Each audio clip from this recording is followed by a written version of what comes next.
जब हम इलेक्ट्रिसिटी की बात करते हैं तो हमारे पास में दो टाइप के मटेरियल होते हैं। एक तो ऐसे मटेरियल होते हैं जिसमें हमारे पास में चार्ज फ्लो नहीं करते हैं और कुछ ऐसे मटेरियल होते हैं जिस पर हमारे पास चार्ज फ्लो करते हैं।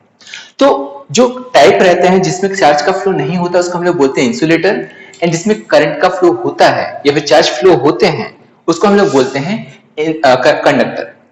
सो हम लोग यहाँ पे बात कर रहे हैं इलेक्ट्रोस्टैटिक्स की, जहां पर हम लोग चार्ज को फ्लो नहीं करा रहे हैं बल्कि चार्ज क्या है कि हमारे पास स्टैटिक फॉर्म में रखा हुआ है।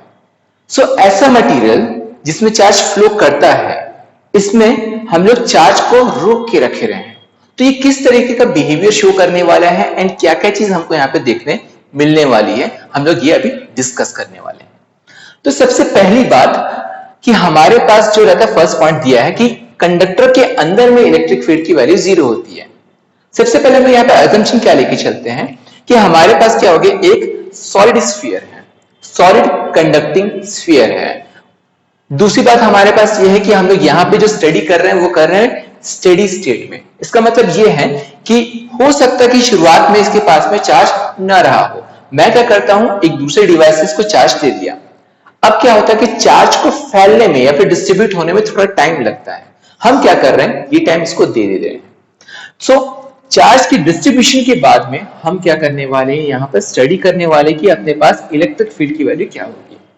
सो जैसे हमारे पास स्टडी स्टेट अचीव हो जाता है, हम लोग यहां पर ये देखते हैं कि क्या हमारे पास इसके अंदर में जो चार्जेस हैं वो मूव कर रहे हैं। जैसे कि हमको पता है हमारा जो टॉपिक है वो सजेस्ट कर रहा है कि ये क्या है, इलेक्ट्रोस्टैटिक है, मतलब कि यहाँ पे चार्ज का मोशन बिल्कुल नहीं है। v की वैल्यू हमारे पास जीरो है, दैट मींस एक्सेलरेशन हमारे पास क्या हो जाएगा, जीरो हो जाएगा, जिससे हमारे पास f इक्वल टू क्या होने वाला है, जीरो हो जाएगा। मतलब कि अगर हमारे पास एक्सेलरेशन नहीं है दैट मींस हमारे पास कोई फोर्स नहीं लग रहा है, इसके चलते हमारे पास e की वैल्यू भी क्या हो जाएगी, जीरो। सो हम लोग यहाँ पे कंक्लूजन ये निकाल रहे कि किसी भी कंडक्टर के अंदर में इलेक्ट्रिक फील्ड की वैल्यू क्या रहती है, zero, because there is no motion of charge inside a conductor in steady state. Second जो हमारे पास कंडीशन हो जा रहा है ये है अपने पास में at surface capital E is perpendicular to all points. हमारे पास में जब भी हम लोग यहाँ पर इलेक्ट्रिक फील्ड की बात करते हैं, इलेक्ट्रिक फील्ड हमेशा अपने पास परपेंडिकुलर रहता है। सेम चीज हम लोग इलेक्ट्रिक फोर्स ऑफ लाइन हम लोग उस पर भी देखे थे कि हमारे पास जो इलेक्ट्रिक फील्ड का जो डायरेक्शन रहता है वो हमेशा क्या रहता है, सरफेस के पास में परपेंडिकुलर रहता है। हम लोग उसका उल्टा प्रूफ करने की कोशिश करते हैं। लेट्स अज्यूम कि हमारे पास में E की जो वैल्यू है वो परपेंडिकुलर नहीं है। मैं अज्यूम करता हूं कि मेरे पास में एक इलेक्ट्रिक फील्ड दिया हुआ है E डैश। अब मैं यहाँ पे क्या करता हूं कि मैं सेम अजम्पशन अभी भी लेके चल रहा हूं कि हमारे पास क्योंकि इलेक्ट्रोस्टैटिक्स है दैट मींस हमारे पास में कोई भी फोर्स नहीं लग रहा है किसी भी चार्ज के ऊपर, क्योंकि वो मूव नहीं कर रहा है। सो एफ पी एन, पी से एन के डायरेक्शन में हमारे पास लगने वाले फोर्स की वैल्यू क्या हो जाएगी, जीरो, बिकॉज वैसे भी हमारे पास किसी भी डायरेक्शन में फोर्स नहीं लग रहा चार्ज के ऊपर में। हेंस हमारे पास क्या हो जाएगा कि सेम पी से एन के डायरेक्शन में फोर्स की वैल्यू जीरो होने के चलते इलेक्ट्रिक फील्ड की वैल्यू हो जा रही जीरो। अब बात यहां पर यह है कि हमारे पास इलेक्ट्रिक फील्ड जो हमने अज्यूम किया है वो है पी से एम के डायरेक्शन में। इलेक्ट्रिक फील्ड जा रहा है हमारे पास में पी टू एम, ये ई डैश की वैल्यू है। बट हम लोग बोले कि नहीं, मुझको तो पी से एन के डायरेक्शन में इलेक्ट्रिक फील्ड निकालना है, तो हम लोग क्या कर लेते हैं, सिंपली ई डैश का कंपोनेंट पी से एन के डायरेक्शन में लेके चलते हैं, और ये हमारे पास रहने वाला है ई डैश कॉस थीटा। अब सीधी सी बात है, E dash cos theta equal to हो जा रहा है अपने पास में जीरो। क्या यहां पर हमारे पास ई डैश की वैल्यू जीरो है? क्योंकि हमारे पास चार्ज है तो फील्ड की वैल्यू जीरो तो नहीं हो सकती है। तो हमारे पास कॉस थीटा है, ये हमारे पास क्या हो सकता है, जीरो हो सकता है। और इसकी वैल्यू जीरो कब होगी, जब थीटा की वैल्यू होगी अपने पास में पाई बाय 2। तो सीधी सी बात है, ई डैश हमारे पास बीच में नहीं रहने वाला है। ई डैश हमारे पास कहां पे रहने वाला है, ई के साथ में रहने वाला है। दैट मींस हमेशा हमारे पास में सरफेस एंड इलेक्ट्रिक फील्ड के बीच में जो एंगल बनेगा वो 90 डिग्री रहने वाला है। ये हमारे पास सेकंड पॉइंट। थर्ड पॉइंट हमारे पास क्या है, थर्ड पॉइंट ये बोल रहा है कि there is no static charge inside a conductor. जबकि चार्ज के अंदर में ऐसा कोई भी, सॉरी, एक कंडक्टर के अंदर में ऐसा कोई भी चार्ज नहीं होगा जो कि स्टैटिक होगा, रुका हुआ चार्ज हमारे पास में नहीं रहने वाला है। मोशन वाली तो बात ही अलग है, मोशन तो ऑब्वियसली नहीं हो रहा है बिकॉज इलेक्ट्रोस्टैटिक्स की बात कर रहे हैं। बट स्टैटिक चार्ज भी हमारे पास में कंडक्टर के अंदर नहीं रहता है, जी हमारे पास कंक्लूजन यहाँ पर निकलने वाला है। स्टार्ट करते हैं हम लोग यहाँ पर इलेक्ट्रिक फील्ड से। जैसे कि हमने पहले देखा है कि इलेक्ट्रिक फील्ड ई की वैल्यू हमारे पास क्या होती है, यहाँ पर जीरो होती है। सो ई की वैल्यू जीरो हो गई तो फ्लक्स की वैल्यू भी हमारे पास क्या होगा, जीरो हो जाएगा। इलेक्ट्रिक फील्ड नहीं है तो हमारे पास इलेक्ट्रिक फ्लक्स कहां से आएगा, तो 5 हो जाएगा अपने पास जीरो। दैट मींस टोटल हमारे पास इस ग्रीन रीजन में फ्लक्स हमारे पास हो जाएगा जीरो। अब आते हैं हम लोग यहाँ पे गॉसेस लॉ पे। गॉसेस लॉ हमको क्या बताता है कि फ्लक्स 5 होता है क्यू अपॉन एप्सिलॉन नॉट। अब यहाँ पे Q की वैल्यू को हम लोग क्या पुट कर देते हैं, जीरो पुट कर लेते हैं। सो Q की 5 की वैल्यू को, तो Q की वैल्यू हमारे पास क्या हो जाती है, यहाँ पर जीरो हो जाता है। सो इससे हमको ये पता चलता है कि हमारे पास किसी भी कंडक्टर के अंदर कोई भी स्टैटिक चार्ज नहीं होता है। Point number 4, potential is constant in volume and on surface.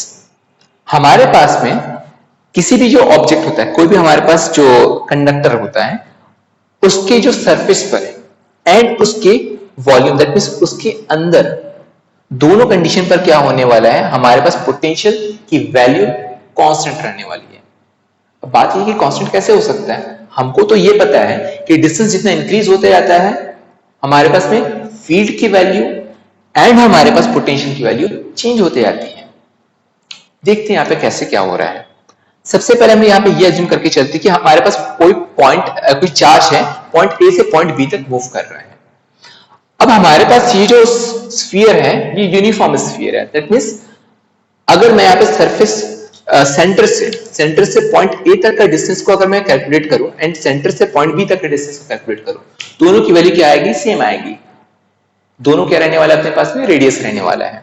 सो दोनों का डिस्टेंस हमारे पास सेम है तो दोनों में वर्क का जो डिफरेंस रहेगा, पॉइंट ए पर रहने पर हमारे पास चार्ज को जो वर्क करना पड़ेगा एंड पॉइंट बी पे रहने के लिए चार्ज को जो वर्क करना पड़ेगा, दोनों में कोई डिफरेंस नहीं होने वाला। सो वर्क ए से बी तक जाने में कोई एक्स्ट्रा नहीं करना पड़ेगा, because there is no work difference और there is no potential difference. हमारे पास कोई भी वर्क का डिफरेंस हमारे पास नहीं लगने वाला है।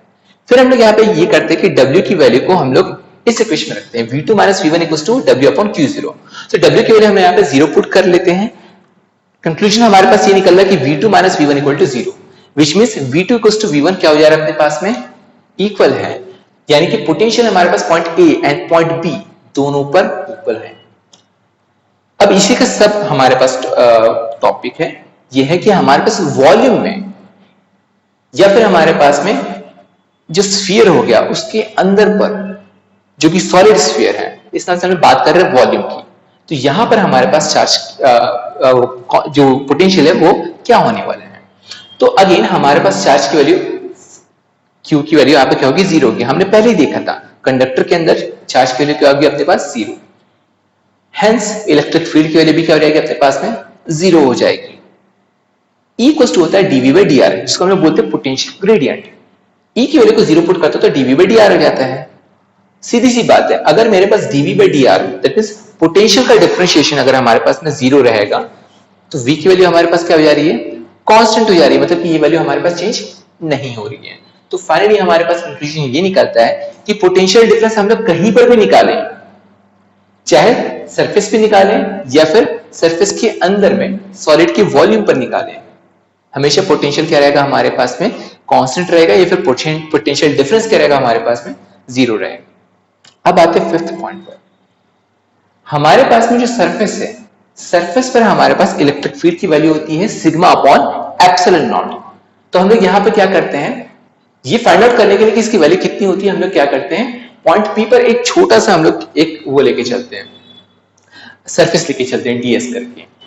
फ्लक्स की वैल्यू हमारे पास हो जाएगी इस पॉइंट के लिए d phi equals to eds cos theta. हम यहाँ पे देख रहे हैं कि ds और e के बीच में एंगल जो अपने पास हो जा रहा है वो हो जा रहा है अपने पास जीरो। तो टोटल फ्लक्स अगर हम यहाँ पे इंटीग्रेशन वगैरह करके निकालना चाहे तो फाई कुछ हो जाएगा e इंटू एस, एस हो जाएगा इसका टोटल सरफेस एरिया। फिलहाल हम लोग इसको यहाँ पर s लेके चलते हैं। अब क्या करते हैं, गॉस के थ्योरम लॉ को हम लोग यहाँ पे अप्लाई करते हैं। गॉस का लॉ क्या करता है, बोलता है कि फाई इक्वल्स टू होता है अपने पास q अपॉन एप्सिलॉन नॉट। हमको कोई अलग से d फाई वगैरह करने की कोई जरूरत नहीं, डायरेक्टली ये वैल्यू पुट कर दिया अपने पास में, phi equals to q upon epsilon naught. दोनों तो बात कर रहे हैं एक ही चीज की, दोनों की फ्लक्स की जो वैल्यू आने वाली वो तो रहने वाला सेम है। मैं दोनों को इक्वेट कर देता हूं तो हमारे पास इक्वेशन बनता है q upon epsilon naught equals to es। अब मैं यहाँ पे क्या करता हूँ कि हमारे पास सरफेस चार्ज डेंसिटी है उसके फॉर्मूले को लेके चलता हूं, जो कि है phi equals to q upon s। Charge upon क्या हो जा रहा है, surface, that's why it is called surface charge density. So Q का हो जा रहा है अपने पास सिग्मा इनटू S, वैल्यू को पुट करता हूं, दोनों साइड के S हमारे पास कट जा रहे हैं, E को अपने पास आया सिग्मा अपॉन एप्सिलॉन नॉट। सो हमारे पास सरफेस पर हमेशा इलेक्ट्रिक फील्ड की वैल्यू रहेगी sigma upon epsilon not. Last point पर आते हैं जो कि है हमारे पास इलेक्ट्रोस्टैटिक शील्डिंग। अब ये होता क्या है बेसिकली, अगर मान के चलो हमारे पास में एक कंडक्टिंग शेल है, तो कंडक्टिंग शेल हो जा रहा है, तो हमारे पास जितने भी चार्जेस रहने वाले हैं वो कहां रहेंगे हमारे पास, ऑब्वियसली सरफेस पर। जब हम लोग कंडक्टिंग सॉलिड स्फीयर भी लेके चले थे, चार्जेस हमारे पास कहां थे, सारे के सारे सरफेस पे था, तो सीधी सी बात है शेल के केस में भी क्या हो जाएगा, अपने पास सारे के सारे चार्जेस रहेंगे सरफेस पे। चार्ज हमारे पास कंडक्टर के अंदर क्या रहने वाला है, जीरो। बट अगर हम लोग यहां पर इलेक्ट्रिक फील्ड की वैल्यू निकालना चाहेंगे तो 1/4πε0 Q अपॉन रहता है अपने पास में R²। बट क्योंकि हमारे पास में Q की वैल्यू हो जा रही है जीरो, तो E की वैल्यू भी क्या रहेगी अपने पास में, zero. So in the end अगर इन शॉर्ट हम लोग यहाँ पे ये देखना चाहे कि हमारे पास कंक्लूजन क्या निकलता है, तो हमारे पास टोटल ऑफ 6 कंक्लूजन हमारे निकल रहे हैं। पहले अपने पास में आ रहा है कि कंडक्टर के अंदर पर हमेशा इलेक्ट्रिक फील्ड की वैल्यू क्या रहेगी, जीरो। कंडक्टर के सरफेस पर इलेक्ट्रिक फील्ड जो रहेगा हमेशा क्या करेगा, वो परपेंडिकुलर रहेगा। थर्ड अपने पास में है कि कोई भी स्टैटिक चार्ज, कोई भी ऐसा चार्ज जो कि मूव नहीं कर रहा है, कंडक्टर के अंदर पे नहीं रहने वाला है। फोर्थ पॉइंट अपने पास हो जा रहा है कि हमारे पास में जो पोटेंशियल रहने वाला है वॉल्यूम के लिए एंड सरफेस के लिए सारे पॉइंट्स पर, वो कांस्टेंट रहेगा, उसकी वैल्यू चेंज नहीं होने वाली है।